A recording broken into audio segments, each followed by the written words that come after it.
इतनी आसानी से ताजपोशी नहीं होने देंगे।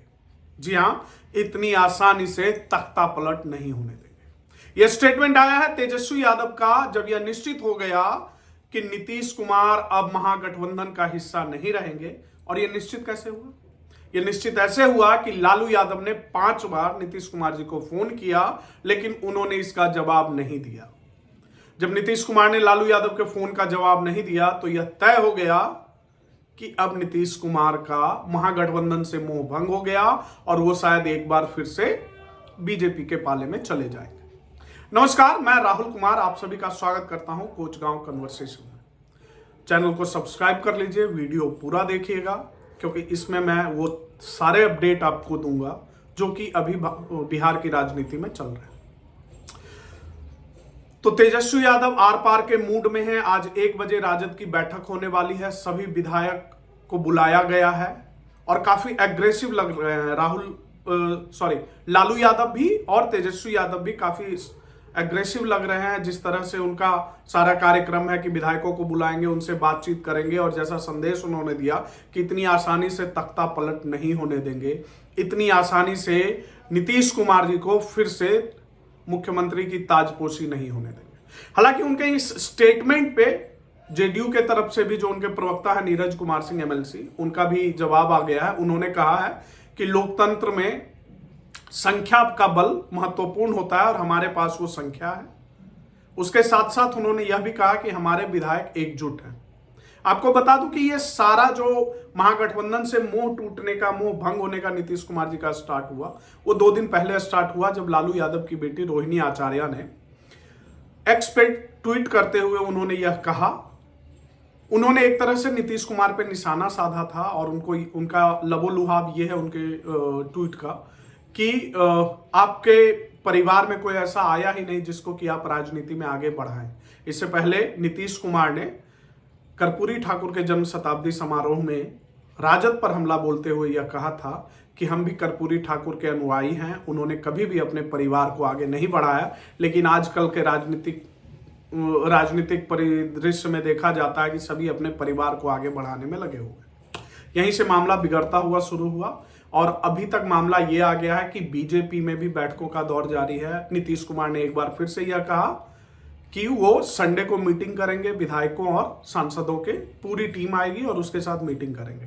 फिलहाल एक अपडेट और आपको दे दूं कि आज बिहार बीजेपी कार्यकारिणी की बैठक पटना में होगी और इसके लिए जो बीजेपी चुनाव प्रभारी हैं विनोद तावड़े, वो आज पटना के लिए रवाना हो चुके हैं। दिल्ली से वो पटना पहुंच रहे हैं। कार्यकारिणी की बैठक में आज ये फैसला लिया जा सकता है कि आखिर विधायकों का क्या मन है, जो यहाँ के स्थानीय सांसद हैं उनका क्या मन है। क्योंकि देखिए, नीतीश के साथ दोबारा ये तीसरी बार होगी जब बीजेपी नीतीश के साथ गठबंधन बना रही है और बीच में नीतीश कुमार चले जा रहा है। वो जाकर राजद के साथ गठबंधन बना के सरकार बना रहे हैं।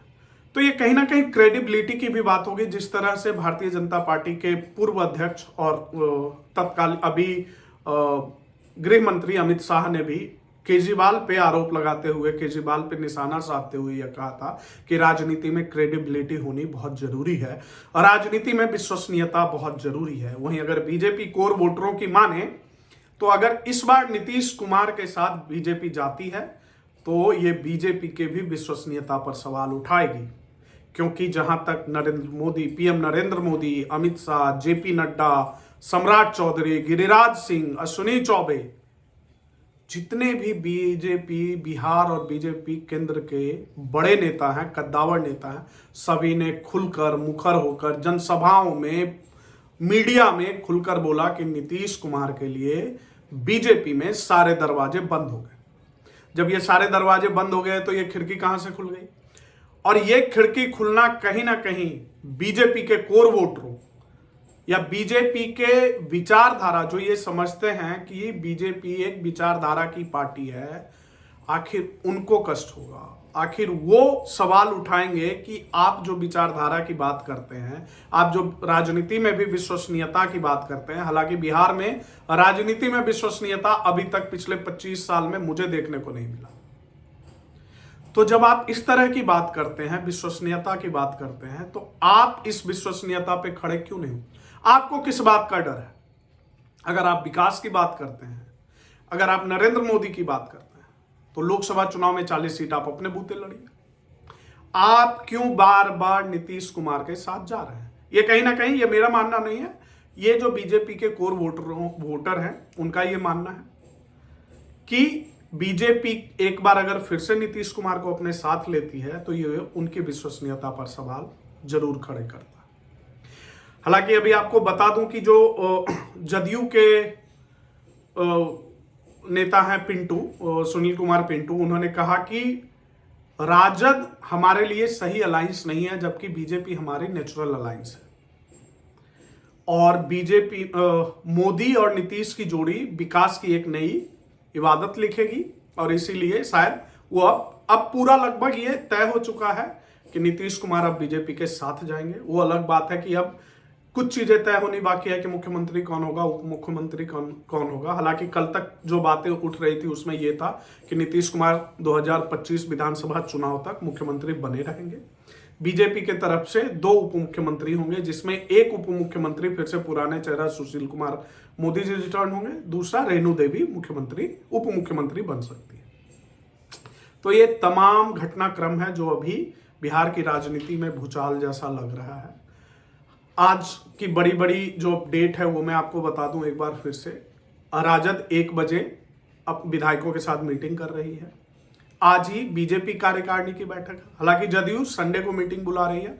संडे को तमाम उनके विधायक और सांसद एकजुट होंगे और उनका जो फैसला होगा शायद उस फैसले पे चर्चा करें। ये सारा मामला तब ज्यादा स्टार्ट हो गया जब आज तेजस्वी यादव ने खुलकर यह बोला कि इतनी आसानी से हम ताजपोशी नहीं होने देंगे। उन्होंने भी अपने विधायकों का बैठक बुला लिया है जो आज 1 बजे होगा।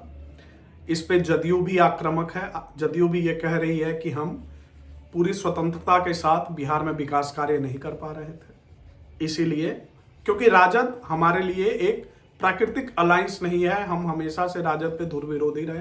राजनीतिक समीकरण कुछ ऐसे बने कि हम उनके साथ आए, लेकिन आज हम फिर से अपने नैसर्गिक अलायंस में, नैसर्गिक गठबंधन में मिलने जा रहे हैं, जो कि बीजेपी होगी। तो यही सब है। इन सब में जो सबसे बड़ी बात, 2 बात उठ के आती है। एक आती है विश्वसनीयता की बात, दूसरी आती है बिहार के विकास की बात। अगर सरकार, प्रदेश में सरकार अस्थिर होगी तो विकास कैसे हो सकता है? एक बार फिर से मैं आप सभी को बता दूं कि अभी जो मौजूदा सीट का गणित है, कुल 243 सीट है, जिसमें आरजेडी की 79 सीट है, बीजेपी की 78 सीट है, जेडीयू की 45 सीट है, कांग्रेस की 19, लेफ्ट की 16 और अन्य 6 हैं। ये जो 6 अन्य हैं, इसमें 4 जीतन राम मांझी की पार्टी हम की है और एक AIMIM ओवैसी जी की पार्टी की है और एक सीट इसमें निर्दलीय है। पहले ओवैसी जी की पार्टी के 6 MLA थे, 6 विधायक थे, लेकिन बीच में उनमें से 5 टूटकर राजद में आ गए थे और इसीलिए राजद की सीट अभी 79 है।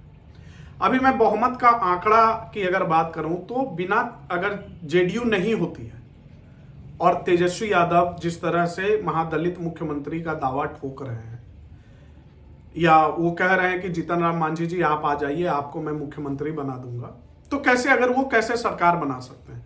तो 79 सीट्स हो जाते हैं, 79 सीट हो जाते हैं राजद के, 19 सीट हो जाते हैं कांग्रेस के, 16 सीट हो जाती है लेफ्ट के, कुल मिला के हो जाते हैं 114 सीट।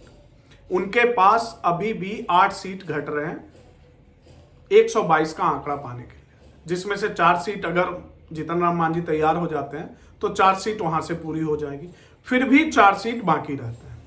अगर मान लेते हैं कि 1 सीट ओवैसी जी की भी आ जाती है, चूंकि अब 1 सीट बच है तो वो आ सकते हैं, और 1 सीट निर्दलीय भी आ जाते हैं, फिर भी 120 ही आंकड़ा पहुंचता है तेजस्वी यादव के लिए। बाकी 2 सीट कहां से आएगी?